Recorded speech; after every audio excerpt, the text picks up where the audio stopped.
नागपूर महामार्गावरील आसना येथे फोर्ड शोरूमच्या समोर संध्याकाळी 6 वाजताच्या सुमारास भीषण अपघात झाला। स्कॉर्पिओ गाडी एका पादचाऱ्याला वाचवण्याच्या प्रयत्नात नियंत्रण सुटून दुभाजकाला धडकली आणि समोरून येणाऱ्या ट्रकवर आदळली।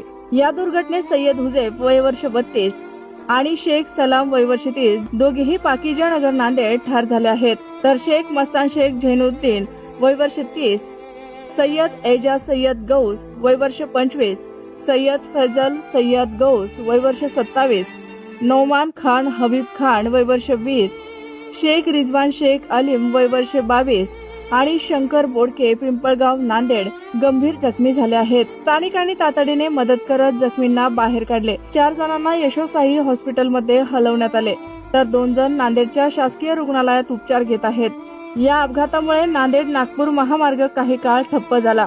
संपूर्ण घटना फोर्ड शोरूमच्या सीसीटीव्हीत कैद झाली आहे।